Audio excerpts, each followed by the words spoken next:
Joining me now is the always brilliant Douglas Murray, best-selling author and associate editor of The Spectator. Douglas, it's been called Churchillian. British Prime Minister Boris Johnson walking the streets of the Ukrainian capital alongside President Volodymyr Zelensky, and his promised new military assistance, including 120 armoured vehicles and new anti-ship missile systems. What do you make of this move? Will it turn the PM's fortunes around? You know, it's amazing, isn't it, Rita, the way in which Zelensky, the war in Ukraine, Putin's aggression has effectively saved a number of political careers around the world.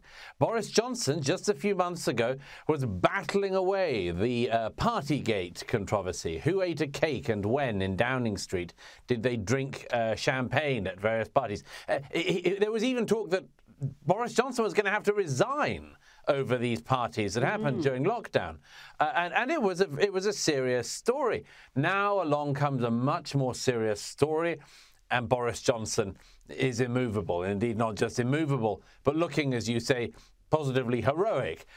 You could say that other people's careers have been saved by Zelensky, maybe Mr. Macron, certainly by Putin, maybe Mr. Macron in France, maybe even Mr. Trudeau in Canada, who was facing his own domestic difficulties. There's something about the whole horror of what we've been seeing in Ukraine, of the Russian invasion, that has effectively allowed politicians to try to cement their positions, and they have done to a great extent, and nobody more so than Boris Johnson. I think his appearance in Kyiv was actually very impressive. It was very important to walk around that beleaguered city with the most hunted man in the world, the Ukrainian president, and very moving, I have to say, as a British subject, very moving to see, you know, a random citizen in the streets of Kyiv recognize Boris Johnson in his blue tie and suit and thank him for the support that Britain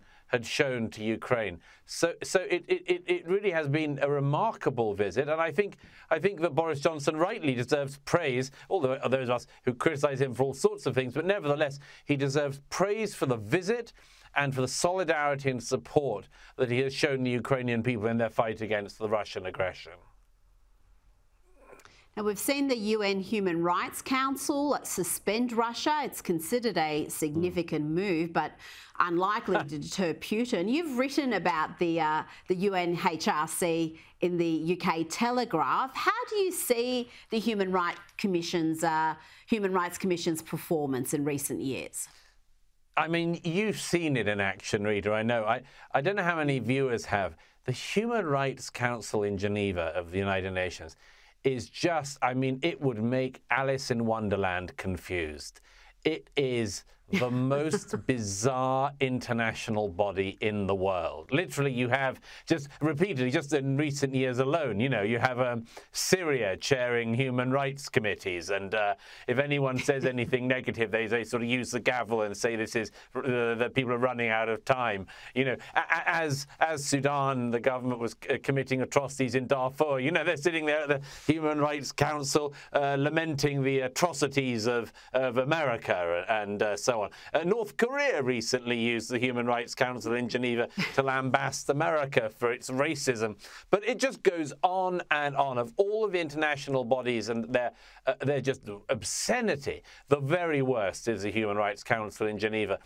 So in a way, it's remarkable that they've actually expelled Russia from it. I mean, imagine what you have to do to be expelled from the Human Rights Council of the United Nations. Just last month, the government of Iran got a 4-year appointment to chair the Women's Rights Committee of this beleaguered organization. I mean, just think about this for a moment. In Iran, women are second-class citizens from cradle to grave. They can be hanged for what they call adultery, which is any alleged sexual relations outside of marriage. They can be stoned to death or hanged from a crane.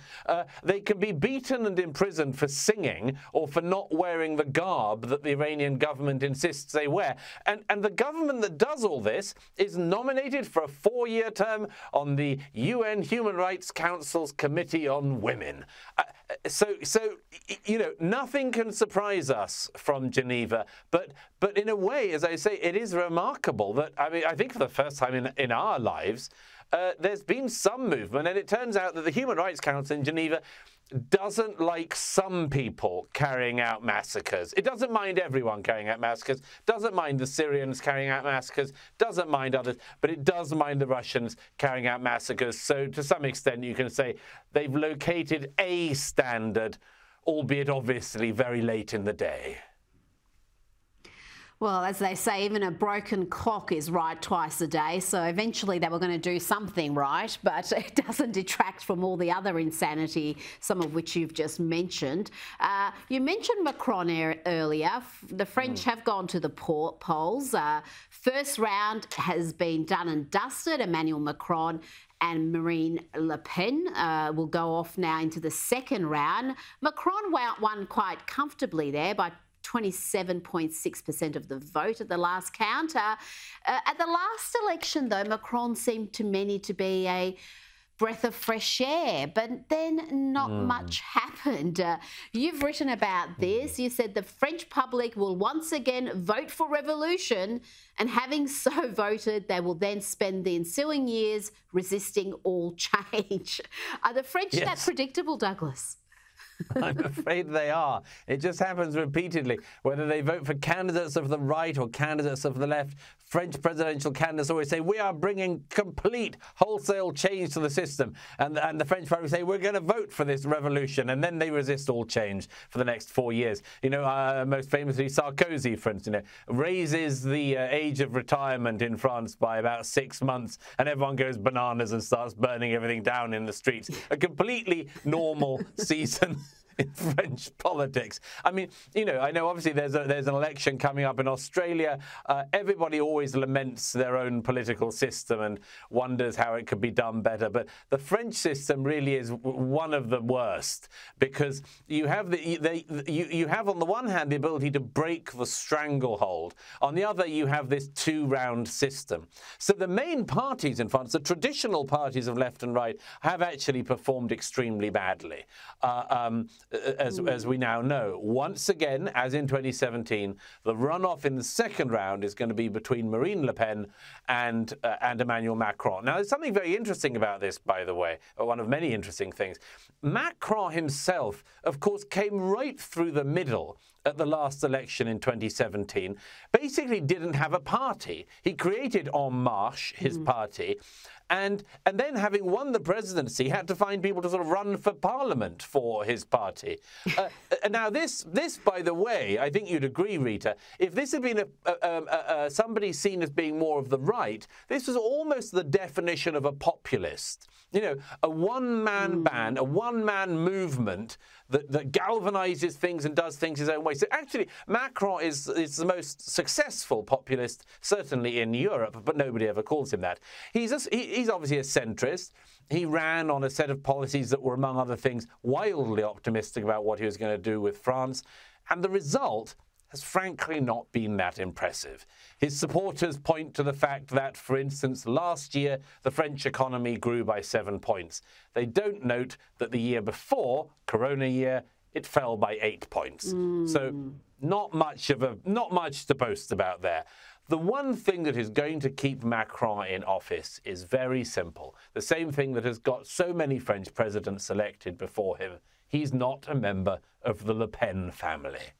And I'm afraid when it comes to the second round of the polls, once again, that'll be the issue. The far-left candidate in France, who got a massive amount of the vote, almost 20% this time, has already said to his supporters, don't give any votes in the second round to Le Pen. He didn't say that so swiftly last time, which was interesting.